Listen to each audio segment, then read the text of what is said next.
Le film Joker est le genre de film à unir deux communautés pas toujours copines. Que ce soit les cinéphiles ou bien les fans de comics, chaque partie admet que Joker est un excellent film. Ça se traduit par ses récompenses, mais aussi son box-office mondial impressionnant pour un film classé R de plus de 1 milliard de dollars. Ce film adapte un personnage de comics sur grand écran, l'un des méchants les plus emblématiques de tous les temps, si ce n'est pas le plus emblématique, symbole de folie et de chaos, j'ai nommé le Joker. Personnage connu et reconnu comme l'un des meilleurs antagonistes de la pop culture et du genre super-héroïque, parmi une ribambelle de malfrats, tous plus classe et intéressants les uns que les autres. Les adaptations de comics au cinéma, bien que adorées par un grand nombre de personnes, n'est pas reconnues par certains comme de grands films de cinéma. Pour ma part, certains sont clairement mauvais, ils pourraient être comparés à des fast-food, mais d'autres, par ce qu'ils représentent ou simplement par leur grande qualité, sont de très grands films. Ce n'est pas le sujet de la vidéo, chacun son avis sur la question, mais concernant Joker, comme dit précédemment, il met tout le monde d'accord. Inspiré aussi par le film de Scorsese Taxi Driver,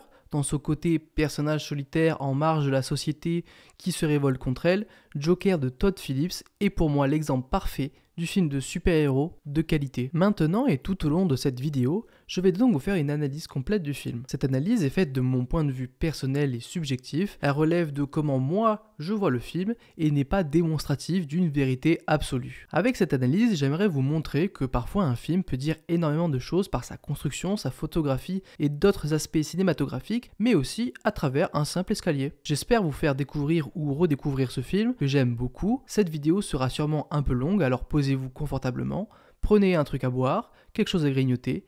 N'hésitez pas à vous abonner et mettre un pouce en l'air, ça soutient énormément la chaîne, et un grand merci pour ceux qui le feront. Nous sommes partis pour l'analyse complète de Joker.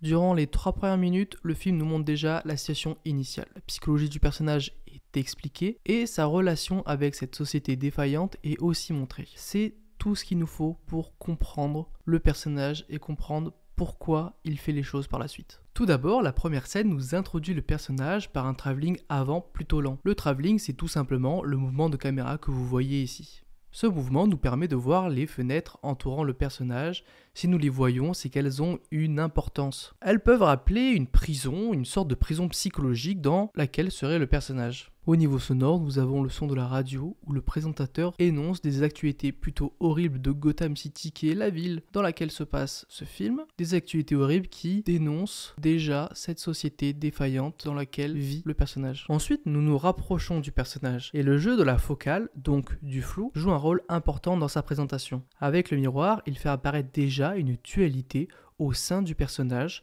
montrant sa potentielle déficience mentale. Cette dualité se résume dans ses plans. Puis nous avons le personnage qui se force à sourire tout en pleurant, soulignant une sorte de prison psychologique où le personnage est bloqué, impossible de sourire normalement, mais le voulant plus que tout. Ce miroir et le champ contre champ de cette scène sont la représentation du dialogue intérieur du personnage, emprisonné mentalement, appuyé par les fenêtres ressemblant à des barreaux. Maintenant, nous voyons le personnage travailler. Il danse avec une pancarte, rien de plus normal, mais il va se faire voler sa pancarte par un groupe de jeunes. Ces jeunes délinquants représentent la société, une société défaillante. Déguisés, il court après ces gens, après ces jeunes, après cette société qui le persécute. Ici, il n'est pas en contrôle. En plus, après, il se fait même passer à tabac, pour rester poli. Direct, il est en situation de victime. De notre côté, ça active notre empathie. Combiné à la manière dont il a l'air vraiment triste, on s'attache déjà à lui. Et ça, c'est super important pour le film. Cette introduction se finit par le logo. Et tout ce qui précède ce logo nous pose le décor du film. La ville en perdition,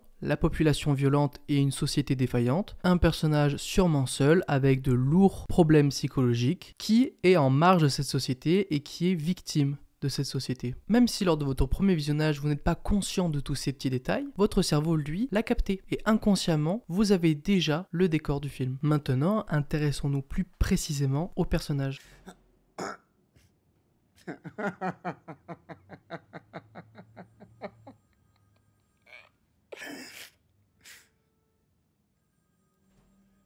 Après l'intro du film, nous allons avoir des confirmations, mais aussi des détails concernant le personnage. Déjà son nom, Arthur, et aussi le fait qu'il ait une maladie, qui est un rire incontrôlable. D'ailleurs, on le voit rire et il a l'air plus de souffrir que de réellement rigoler. Aussi, on comprend qu'il va voir régulièrement une psy. Confirmation de l'intro, nous savons donc que maintenant, avec certitude, que Arthur a des problèmes psychologiques et que sa vie n'est pas rose comme montré dans son journal intime, carnet de blagues. Il y a d'ailleurs une blague sur laquelle on s'arrête, parlant du fait qu'il espère que sa mort aura plus de sens que sa vie, avec un jeu de mots sur le mot sens qui se dit sense par rapport à la valeur de sa vie et la valeur de sa mort. Outre le fait que Arthur soit clairement en dépression, je trouve la vanne assez bien trouvée en vrai. On apprend aussi qu'il a déjà été interné. Bon, la raison de pourquoi il a déjà été interné, en réalité on s'en fiche. Il prend plusieurs médicaments et comme il dit lui-même, il se sent mal. Ensuite, nous avons Arthur face au monde, dans le bus, où il s'amuse avec un enfant et on comprend qu'il n'est visiblement pas méchant dans le fond. D'ailleurs, parenthèse sur la prestation de Joaquin Phoenix qui est impériale, Oscar tellement mérité. Ils sont un aussi bon acteur pour incarner ce personnage. L'analyse ne serait pas du tout pareil, je sais même pas s'il aurait eu lieu. Joaquin Phoenix ou Joaquin Phoenix, d'ailleurs je sais pas vraiment comment on prononce son nom. S'il passe par là, désolé Joaquin. On assiste ensuite à sa maladie. Pour la première fois en public, il souffre et tout le monde le dit visage. Il est en décalage complet avec les normes et il est clairement rejeté par le monde qui l'entoure, comme on le voit dans ce plan où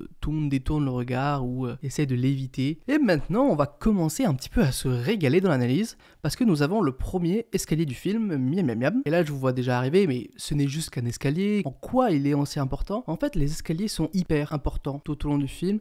Ils sont hyper parlants sur la psychologie du personnage et ce qu'il vit dans sa tête, sa situation globalement sont représentés par ces escaliers. On peut lire dans leur représentation une image du personnage et de sa psyché. Ici, on voit clairement que le personnage est submergé. On ne voit pas le ciel, il est comme sous terre, il doit monter, il le fait lentement, l'ambiance globale est pas joyeuse, les gens autour sont des ombres noires. La musique est presque flippante, la caméra est lente, c'est visiblement difficile de monter pour lui, c'est une sorte de corvée, c'est la représentation parfaite de sa situation psychologique et de sa vie en général. Sur le plan d'après, on le voit apparaître en haut, petit à petit, comme revenant chaque jour de sous l'eau ou de sous la terre. La couleur est grise triste, son visage est vers le bas, enfermé par ces bâtiments qui l'entourent. On voit à peine le ciel qui pourrait représenter peut-être un échappatoire, mais même le ciel qui, encore une fois, pourrait représenter un échappatoire est tout gris et obstrué. Et même dans le plan d'après, malgré sa montée des escaliers, on le voit descendre encore et encore. On voit ensuite son appartement, il y a une ambiance jaune, verte, sombre, un peu dégueu, qui sont des couleurs qui rappellent la peur, le dégoût et tout plein de trucs pas très joyeux vu comme ça. De plus, ça a l'air assez malsain, pas accueillant, que ce soit d'ailleurs le bâtiment lui-même, mais aussi son appartement. Et même, si je peux me permettre, je sais pas vous, mais moi j'ai l'impression que ça pue quand même. Ça sent pas très bon, certes, mais qu'est-ce qui s'y passe? On voit qu'il vit encore avec sa mère, seul, à son âge, c'est un poil bizarre, mais bon.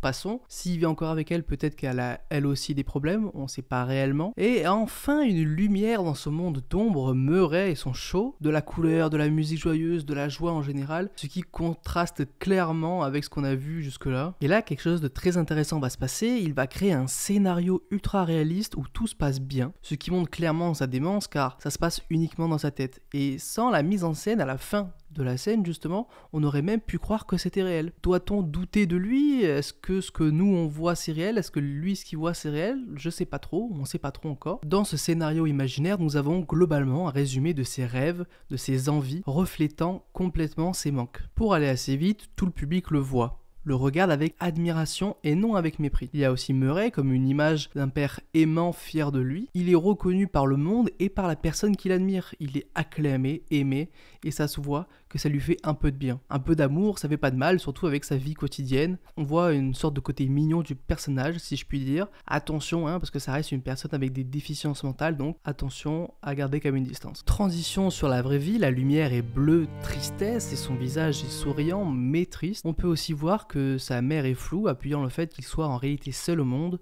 Du moins, c'est ce qu'il ressent. Encore une fois, nous plongeons plus profondément dans le personnage d'Arthur en allant même directement dans sa tête. Ensuite, nous voyons son corps, qui reflète quand même son esprit. Vous voyez, corps sain dans un esprit sain, etc.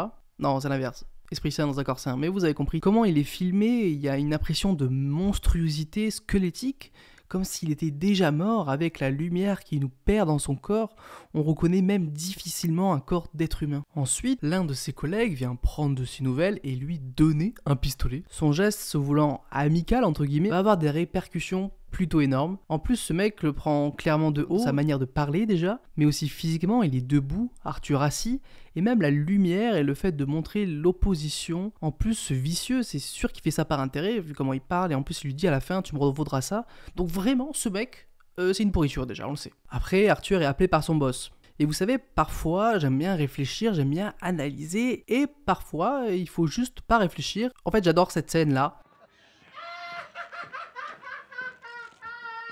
Et juste, je l'adore en fait. J'ai pas envie de rien dire, juste, je l'adore. Bon, on le savait déjà, mais donc maintenant on est fixé, on a la confirmation. Arthur a un boulot, il a un travail, mais il est un peu sur la select, il lui reste pas grand chose avant d'être viré. Son patron le prend pas au sérieux, il ne l'écoute même pas, il n'a pas confiance en lui, c'est vraiment un patron de rêve. Et on le voit clairement, juste Arthur laisse tomber la discussion, renferme ses émotions, et ce qu'il pense réellement, son visage ici fait peur clairement, avec un grand sourire, mais c'est évidemment un faux sourire. Pour accompagner cette montée de nerfs et ce renforcement d'émotions internes, il y a un début de son, de bruit presque, comme s'il tapait dans quelque chose. Peut-être est-ce qu'il s'imagine taper son patron, peut-être. Le son reste le même sur les deux plans consécutifs et cela crée un raccord son. On voit alors Arthur taper dans des poubelles très violemment, comme pour exprimer ses émotions. C'est d'ailleurs peut-être le seul moyen qu'il a d'exprimer ce qu'il ressent. La violence, c'est pas une bonne chose si jamais, si ça vous arrive aussi, si votre seul moyen d'expression c'est la violence, bah c'est pas cool quoi. Et là on a une bonne chose, enfin pour moi je veux dire, le retour de l'escalier. Cette fois il fait nuit, toujours, et une ambiance assez sombre. Il monte encore mais on le voit pas arriver cette fois, il n'y a même pas vraiment de repère, on pourrait croire qu'il descend même parfois, et on a l'impression qu'il monte encore plus difficilement que la dernière fois, comme si sa situation ne s'arrangeait pas du tout.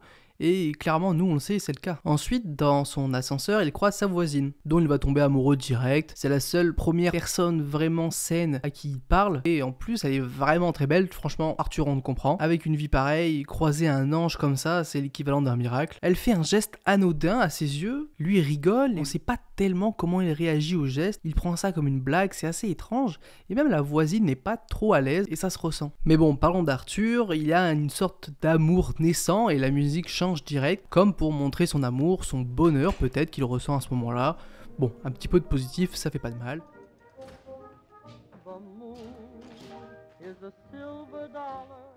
Après ça, il parle à sa mère d'une lettre à Thomas Wayne. Quelle importance ça peut avoir dans l'histoire, je sais pas, on verra plus tard. Thomas Wayne, globalement, pour ceux qui connaissent pas, c'est le mec riche de la ville et potentiellement le prochain maire. Donc c'est quand même quelqu'un d'important. Déjà, petit à petit, on sent que la mère, elle est assez louche, en vrai. Elle radote, elle fait une fixation, et en plus de ça, elle est plus forte que Wojtek Prime en RC, elle lâche à Arthur une punchline assez vénère, voilà, juste gratuit, comme ça, dans ta gueule, la balle perdue. Ensuite, nous voyons Arthur danser. Je mets l'hypothèse que c'est un autre moyen d'expression qui approfondit sa folie, avec une danse plutôt anormale, plus le fait qu'il parle vraiment seul, plus il imagine déjà tuer.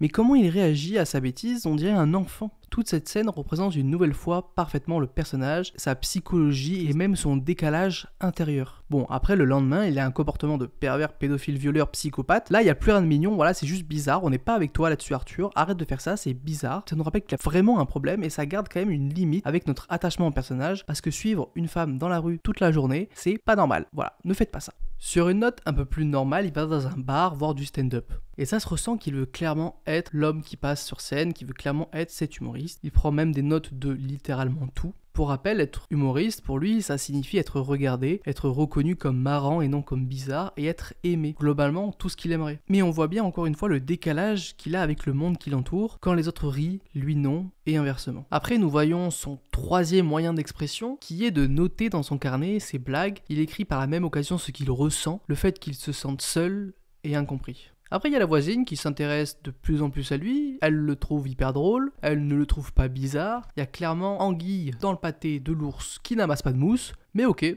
vas-y mec, profite Arthur, pendant que quelqu'un t'aime, profite à fond mec. À ce moment-là, il s'est passé environ 30 minutes dans le film, on a fait un quart. Donc on va faire un petit résumé pour voir ce qu'on sait, et je vais vous expliquer une chose qui va nous servir tout au long du film pour comprendre d'une part mon analyse, mais surtout l'évolution du personnage d'Arthur. Alors, pour résumer, il s'appelle Arthur, Il a une déficience mentale, il est globalement seul, il n'est pas méchant dans le fond et veut être aimé. Il est clairement en dépression et pour moi il y a 5 choses qui l'empêchent de sombrer complètement, qu'on va appeler des piliers.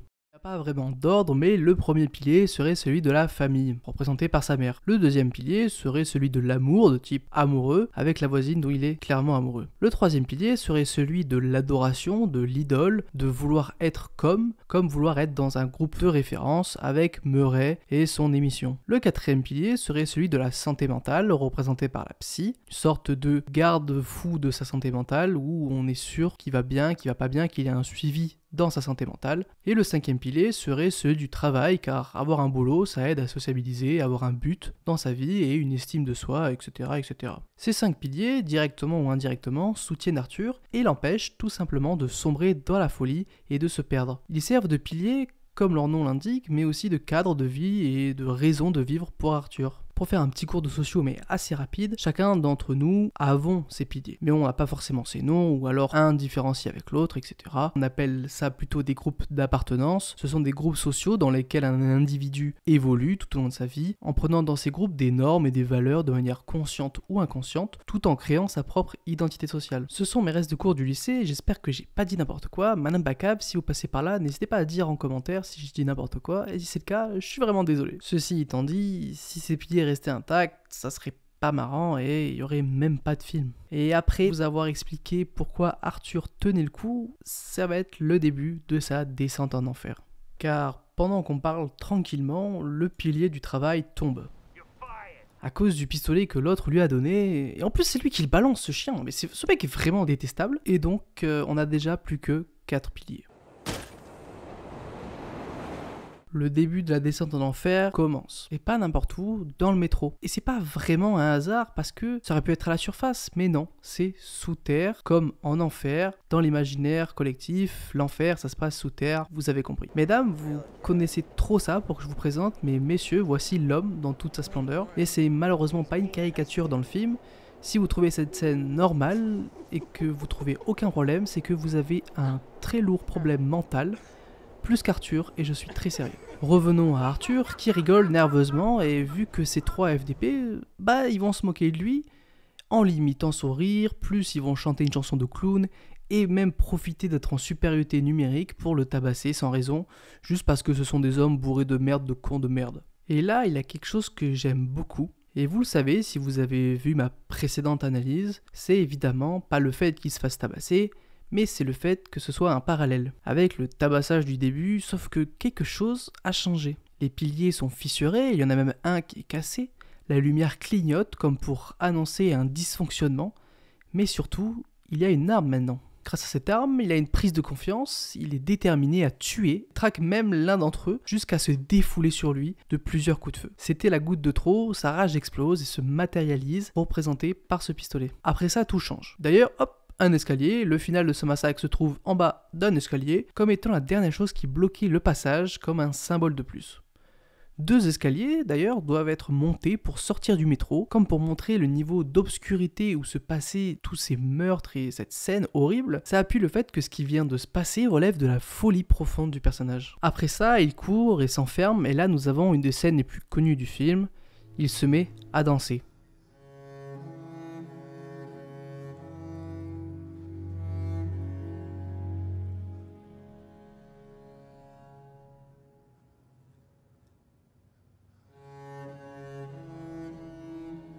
Comme pour se calmer, mais aussi pour accepter ce qui vient de se passer. Il exprime ce qu'il ressent, il comprend, il prend conscience. Avec cette danse, on a une pause de la victoire, une pause pouvant rappeler quelqu'un de dominant, comme dans la scène d'intro devant le miroir, mais cette fois, son autre lui domine. La danse est comme un passage de flambeau, une prise de pouvoir presque, une délivrance. Et là, il sent plus pisser, et il doit avoir un max d'adrénaline dans le cerveau. La prise de confiance est ultime. Et il va embrasser la voisine, tout simplement. Voilà, non mais il n'y a pas de transition. Le lendemain, on voit directement les conséquences de cette prise de confiance quand il va récupérer ses affaires dans son ancien boulot, où il ose répondre à tout le monde, où il s'exprime, et il revient même taper dans le truc pour pointer, je crois, et il rigole. Mais cette fois, on dirait qu'il rigole dans le temps, on dirait qu'il rigole en le faisant exprès, et on dirait qu'il ne souffre pas en rigolant.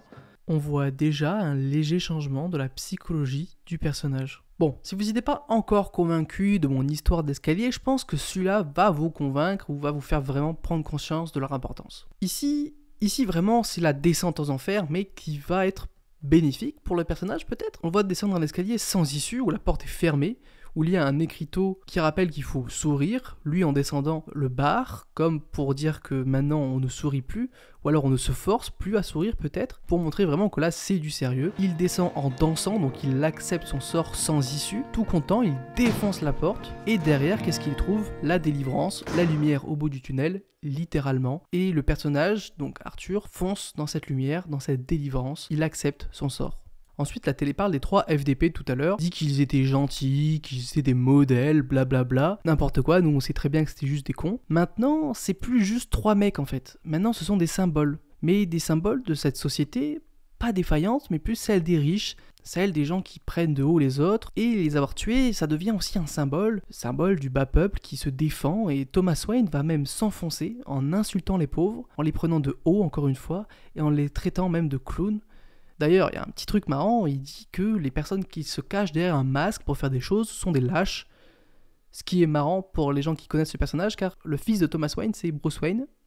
Et Bruce Wayne, c'est juste Batman. Batman qui se cache derrière un masque. Enfin bref, c'est très cocasse. Donc là, maintenant, on n'a pas uniquement Arthur et ses problèmes, mais aussi on a la société qui commence à partir un peu en cacahuète en parallèle d'Arthur. D'ailleurs, qui retourne chez sa psy parce que c'est vrai qu'en ce moment ça va pas très bien. Il se confie, il se dit que là il se sent exister et qu'avant non, que tout le monde part de lui et que ça lui apporte de l'attention qu'il voulait depuis toujours. Et ça la réconforte dans son acte. Mais en fait, la psy lui dit qu'il n'y aura plus de séance et qu'elle peut plus la voir parce que on coupe les aides. Donc, un autre pilier s'en va. Ces aides, en plus, qui sont de la ville qui représente, encore une fois, la société. Donc, globalement, c'est la société qui n'aide plus, encore une fois, Arthur. On commence à s'y faire. Bon, maintenant, 2 piliers sont tombés. Il en reste 3. Ça passe, non ? Bon, là, 2 piliers en moins. Arthur, il se laisse pas faire. Voilà, il est confiant parce qu'il a une prise de confiance. Il se dit, ouais, c'est le moment, je vais réaliser mon rêve.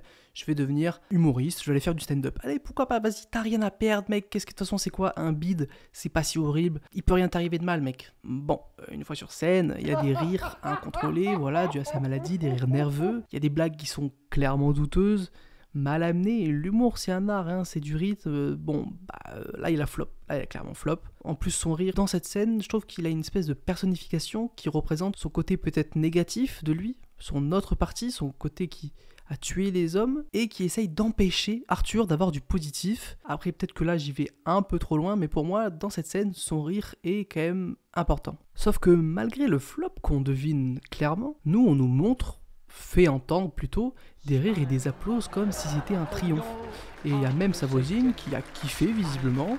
Plus, il passe une soirée un petit peu romantique, tout est heureux, il est content, voilà, que du plaisir. En plus, ça parle de lui dans les journaux, la voisine même prend partie du tueur, donc ça le réconforte encore plus dans son acte, et il commence à voir vraiment son impact sur les gens. Il voit même un mec passer en taxi, et le fait que le mec passe en taxi, on s'en fiche, mais le mec était masqué en fait, était masqué du signe du Joker, le signe d'un clown, et là il se dit que il a vraiment eu un impact qui prend de l'importance en fait, et ça, c'est pas forcément une bonne chose finalement. Et quand lui est heureux, sa mère, elle est encore bizarre, et puis elle parle encore et encore de cette lettre. Elle est vraiment bizarre, elle. Non mais je pense qu'il y a anguille, encore une fois, mais tellement que c'est bizarre, tellement qu'elle insiste, Arthur se demande naturellement ce que sa mère raconte dans sa lettre, et c'est normal. Dans la lettre, la mère d'Arthur prétend que Thomas Wayne est le père d'Arthur. Waouh, là c'est une big news. Je veux dire, c'est un choc pour Arthur. Lui qui manque terriblement d'amour et d'amour paternel, là c'est un peu un choc. Donc il va confronter sa mère, on va dire qu'il y a des tensions dans la villa.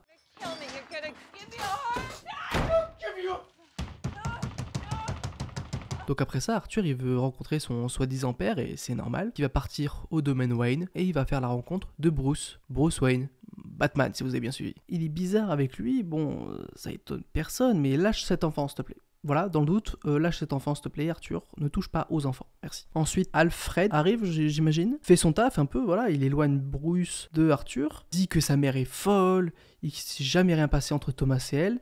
Arthur l'entend pas comme ça, et continue de croire sa mère. un peu logique. Bon, nous on capte pas trop là, et elle est bizarre depuis le début, de toute façon sa mère, on savait que c'était louche. D'ailleurs pendant ce temps, elle est en train de mourir en fait, tout simplement. Disons que tout part en couille là, pas le temps de se poser, et quand il le fait, il y a des policiers qui viennent l'interroger. Notre nouveau Arthur les envoie globalement bouler, mensonge, confiance en lui, tout ça en même temps. Bon, pendant que le pilier de la famille, représenté par sa mère, commence à s'effriter avec potentiellement des mensonges, potentiellement de la folie, elle est presque morte en plus, donc même si elle était saine, elle est presque morte, donc il n'y a rien qui va. Heureusement, celui de l'amour est là, et c'est beau l'amour, et Murray aussi est là pour le remonter le moral, et c'est génial. Quoi ? Bah, Murray c'est cool, non ? Attendez, me dites pas que... Murray passe le passage d'Arthur sur scène, mais génial. Ça va lui faire une bonne pub peut-être, hein ? Non ? No, I won't, Ma. I'm gonna be a comedian.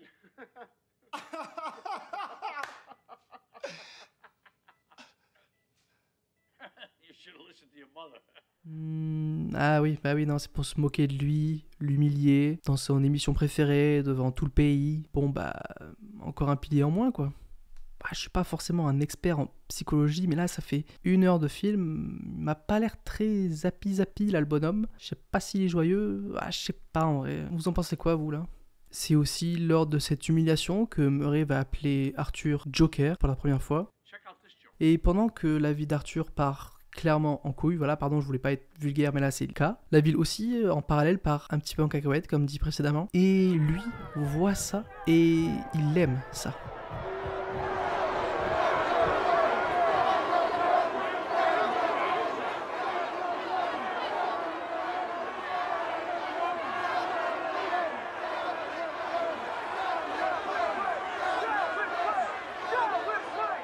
Arthur va goûter à ce qu'il a créé, en se baignant dans cette foule remplie de haine, et il aime ce qu'il ressent et ce qu'il voit. Il rentre un peu par magie dans le théâtre, où l'ambiance est drastiquement opposée. Des gens riches, vieux, qui rigolent tranquillou, en hauteur, dans les balcons, pendant que dehors il y a la guerre civile. Bon là je pense qu'il n'y a pas besoin vraiment que j'explique l'opposition des deux.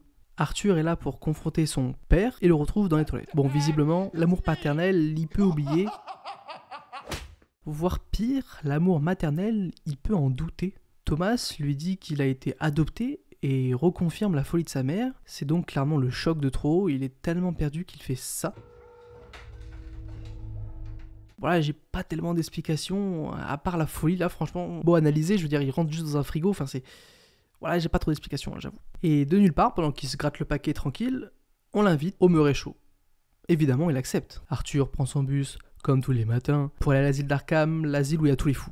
Voilà, je pense que si vous connaissez l'univers DC, l'univers de Batman, l'univers des super-héros en général, vous connaissez l'asile d'Arkham, c'est globalement là où il y a tous les malades mentaux, les grands méchants. Il y va pour potentiellement découvrir la vérité sur sa mère, et la personne qui va entrer dans ce bâtiment sera bien différente de celle qui va en sortir. Il va à l'accueil, tranquille, il y a un monsieur adorable qui l'accueille, il lui sort le dossier, pourquoi pas, il commence à lire et hop, il capte que peut-être il faudrait pas lui donner le dossier. Et Arthur, civilisé comme il est, il va poliment, gentiment, avec du tact, lui prendre le dossier des mains, mais dans la bienveillance la plus totale. Et cette scène est la bascule ultime du film. C'est celle qui représente le mieux ce que j'essaye de vous dire depuis le début, et c'est aussi celle qui est la plus importante et parlante. Ici, nous avons Arthur dans une cage d'escalier. Déjà une cage, rapport à l'emprisonnement, etc. Escalier, donc... Évidemment, ça m'intéresse. On l'a vu descendre plusieurs fois pour souligner sa propre descente interne à venir, mais là, il est comme coincé entre tous ces escaliers, il est perdu, il est prisonnier. Là où les escaliers pouvaient représenter son état mental depuis le début, où on le voyait descendre ou avoir du mal à monter, là, ça représente sa perturbation, son état de choc, le fait qu'il soit perdu et ne savent plus comment penser, et qui croire, et si sa vie a vraiment du sens. Parce que pendant que je vous parle de l'endroit où se trouve Arthur, lui se rend compte que petit à petit, sa mère, le plus gros pilier de sa vie, potentiellement la personne qui l'aimait le plus, en qui il avait plus confiance, lui a menti depuis toujours. Elle avait des problèmes mentaux, elle l'a adopté. Nous avons même une petite scène qui nous le montre comme pour confirmer les faits. Dans cette scène, on apprend aussi qu'un de ses ex-amants frappait Arthur et sa mère. Il y a même des précisions sur ce qu'il faisait subir à Arthur et son état. Quant à lui, il est un enfant abandonné à la naissance, adopté par une femme malade mentalement, qui avait des conjoints qui la frappaient, elle et son fils, qui étaient sous-alimentés, couverts de bleu et parfois attachés au radiateur. J'ai fait un stage en IME et je vous assure que ce genre de situation n'est pas si rare, malheureusement, et que parfois l'enfant n'a rien à la naissance et les handicaps sont liés à une maltraitance, qu'elle soit physique, psychologique ou de n'importe quelle sorte. La musique pendant cette scène représente bien la confusion. De plus, nous avons des gros plans sur Arthur qui pleure et rigole en même temps. Ici, dans ce plan, nous avons Arthur au plus bas. Sa vie est un mensonge, sa mère qui l'aimait est responsable de ses nombreux handicaps, ne sait pas qui il est, et c'est là où le personnage du Joker est fort. Le Joker, comme personnage, n'est personne. On ne connaît pas son identité exacte, il n'a pas de famille. Dans toutes ses adaptations, que ce soit en comics, en film, en série animée ou que sais-je, chaque Joker a une origin story différente, a une histoire différente et on ne sait jamais précisément qui il est vraiment, qui il était à l'origine, parce que ce qui est important avec le Joker, ce n'est pas qui il était, mais qui il est. Et là, pour l'instant, c'est Arthur et il a l'air d'être au plus bas, mais la musique se met à gronder et monter en puissance, comme pour annoncer une paradoxale prise de puissance.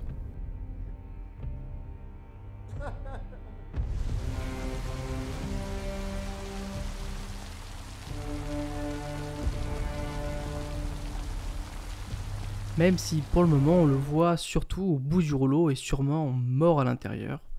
Car oui, sa vie déjà pas dingue tenait avec ses piliers et là, plus de travail, plus de psy, plus de Meuret et même plus de mère sur qui compter maintenant. Heureusement, il reste l'amour. Alors, est-ce que vous pensez qu'il touche les objets comme réconfort ? Ou peut-être parce que c'est la première fois qu'il les voit ? Le tonnerre gronde, la télé ne capte rien, et cette femme n'a jamais vu cet homme. Il n'est que son voisin, qu'elle a vu une fois ou deux dans l'ascenseur. Ce dernier pilier qui restait Arthur n'était depuis le début qu'illusion, des images mentales créées de toutes pièces par Arthur. Après un petit montage à la Fight Club, il ressort de l'appartement, et d'après vous, l'a-t-il tué ?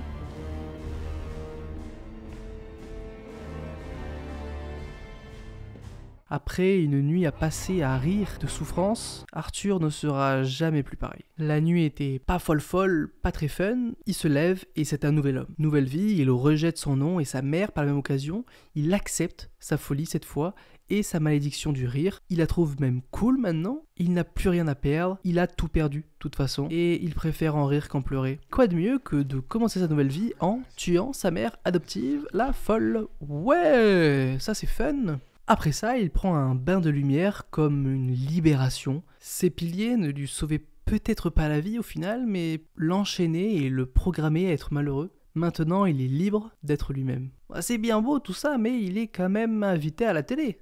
Alors, il s'entraîne et c'est presque mignon. Presque. Presque. Voilà, faut pas oublier qu'il vient de tuer sa mère. Et encore une fois, baigné dans la lumière, souriant avec une musique joyeuse, on sent bien que maintenant il se sent libre et heureux. That's life. That's life. That's what all the people say. You're riding high in April, shot down in May. But I know I'm gonna change that tune. Enfin libéré de ses chaînes, nouvelle vie, nouvelle identité. Vous pouvez maintenant oublier Arthur Fleck, c'est du passé. Et maintenant, faites place au Joker. Stomping on a dream, but I don't let it get me down. 'Cause this fine old world, it keeps spinning around. Et dans cette nouvelle vie, disons qu'il n'a plus trop peur d'exprimer ce qu'il ressent par ses actes et qu'il a assez confiance en lui pour agir. Quand le gros lardon du début arrive à son appart avec une fausse amitié pour le soutenir, voilà, parce que sa mère est morte, machin, alors qu'on sait très bien que finalement il fait ça juste pour son intérêt perso, pour pas qu'il dénonce ou je sais pas quoi, et ben il arrive ce qu'il mérite. Voilà. Cette scène, il mérite. pour le coup, là, il mérite vraiment ce qui lui arrive. Et il y avait aussi son pote de petite taille avec lui, mais lui, il est trop cool, alors c'est pas grave. Par contre, comment il a pu se dire qu'avec ce plan, qui est juste terrifiant, il allait rien lui arriver, genre il a pas eu peur, trop bizarre. Et je me souviens de cette scène au cinéma, la première fois que je l'ai vue. J'étais choqué. Mais vraiment. Après la scène, j'étais en état de choc. Et puis juste après, pour un peu désamorcer cette scène assez violente, faut le dire, il y a la scène la plus drôle du film. Voilà, je suis désolé pour ça. Pardon d'avoir rigolé à ça. Mais c'est la vanne la plus drôle du film. Pardon. Hey, Arthur. Arthur, can you get a look?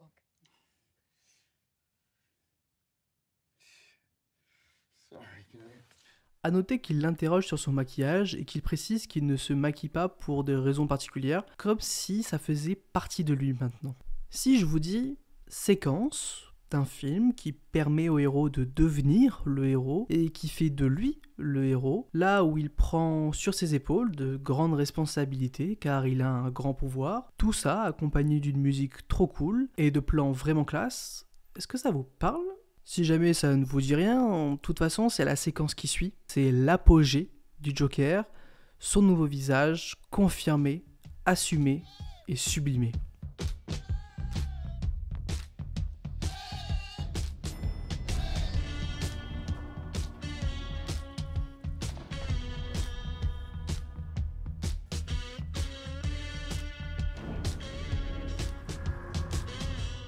Il est maintenant comme en tenue de super-héros, mais là où certains super-héros ou même les personnes en général mettent des masques ou se cachent derrière l'anonymat pour être réellement qui ils sont, le Joker, lui, ne fait pas la distinction entre le masque et lui. Il est le masque, il est le maquillage et ne se cache pas derrière, au contraire, c'est ce qu'il représente. Et là, après des scènes épiques montrant le personnage à son paroxysme, qu'est-ce qui manque ? Eh ben oui, parce que ce sera jamais fini avec cette histoire d'escalier. Nous avons le Joker qui descend ces escaliers, déjà vus encore et encore, mais cette fois, il y a de la lumière, de 1, la musique est entraînante, de 2, mais surtout, il danse. Il s'en fout de descendre, de sombrer dans la folie, c'est la démonstration même de son acceptation de la folie et de ce qu'il est. Encore une fois, la danse exprime ce qu'il ressent.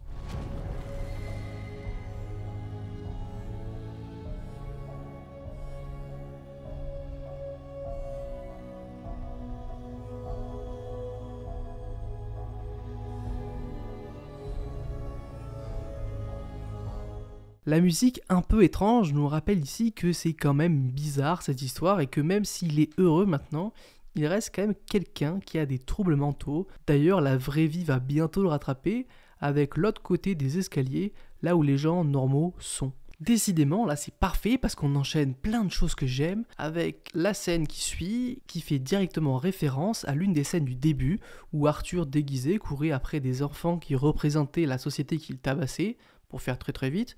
Ici, Arthur n'est plus déguisé, car Arthur n'est plus, mais le Joker court, cette fois pas pour rattraper désespérément, mais plutôt échapper à cette société représentée par ces deux policiers. Cette fois, il est en contrôle. Et là où Arthur se faisait tabasser au début, le Joker monte des escaliers, et arrive dans un métro bondé, se réfugie non plus seul, mais entouré de tous ces gens qu'il a rassemblés et créés. Ces gens représentent l'impact que le Joker et les riches de la société ont eu sur le peuple de Gotham. D'ailleurs, les policiers et ce qu'ils représentent vont tuer, sans faire exprès, une personne de la foule. La foule va ensuite se retourner contre eux et les tabasser à mort. Le Joker, quant à lui, regardera ce qu'il a créé en riant et souriant et dansant, mais cette fois, il trouve ça vraiment drôle et contrôle son rire comme s'il contrôlait sa folie. Le plan qui suit sur le masque est là pour souligner encore une fois l'impact de ce masque et de ce qu'il représente, de ce que représente le Joker.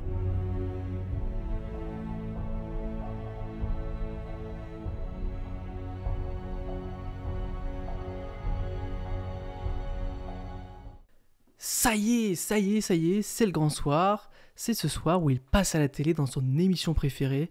Il est tellement heureux de rencontrer son idole malgré tout. Et même si pour nous à ce stade c'était assez clair, il verbalise quand même sa nouvelle identité, au cas où pour ceux qui n'avaient pas suivi. C'est beau tout ça, mais n'oublions pas qu'il est légèrement dérangé quand même.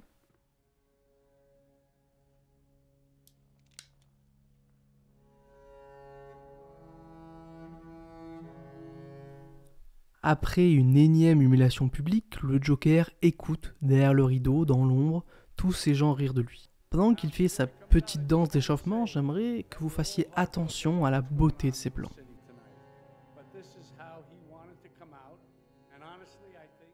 Et maintenant, c'est son entrée, elle est hors norme, elle est même différente de ce qu'il avait révisé, ça contraste réellement avec le Arthur timide du début, parce que là il est imprévisible et extravagant, il a une énorme confiance en lui, mais ça représente parfaitement le nouveau lui, ça représente parfaitement le Joker. Son écart avec son environnement se creuse encore plus quand il fait une blague plutôt de mauvais goût, où ce n'est même pas de l'humour noir, c'est juste pas drôle, même si lui il le trouve ça très marrant.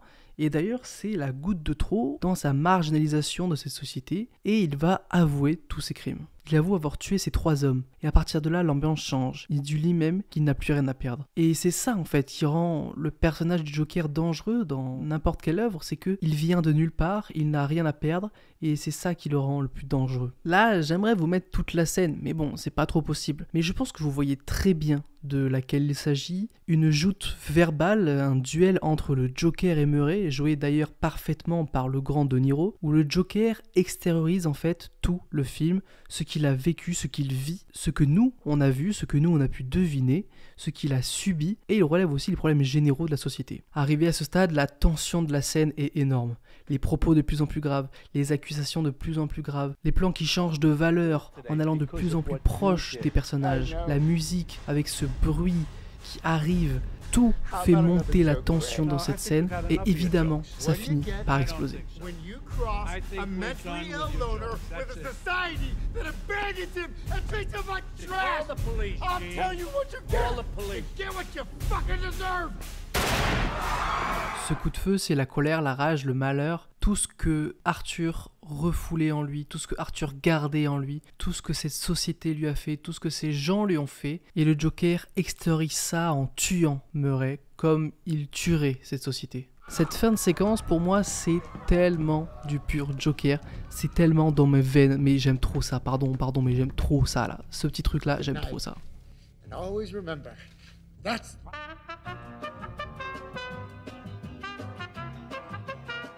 breaking news. Avec ce qu'il vient de faire, c'est officiel, le peuple a une idole pour les représenter, parce que ce qu'il vient de faire, ce n'est pas 3 meurtres comme ça dans le métro faits par un inconnu, mais ça devient national, c'est même international, le monde sait, le monde a vu le Joker, et il a vu que le Joker tuait publiquement cette société défaillante, que ce soit dans sa parole mais aussi dans son geste. Après ça, il se fait quand même arrêter. Et avec ce plan de voiture, comment ne pas voir une référence évidente au meilleur film de super-héros ? Nous arrivons tranquillement à la fin et Gotham est en feu. Tout ce que le Joker a fait et a eu comme impact est montré dans cette dernière séquence, grâce au peuple qui se révolte, et lui, il voit ça.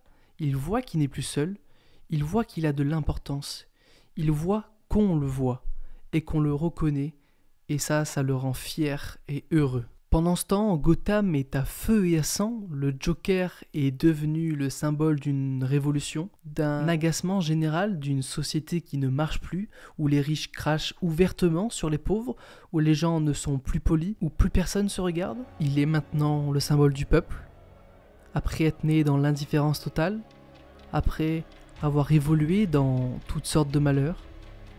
Il provoque maintenant l'anarchie, et se relève comme le Joker, le symbole du chaos.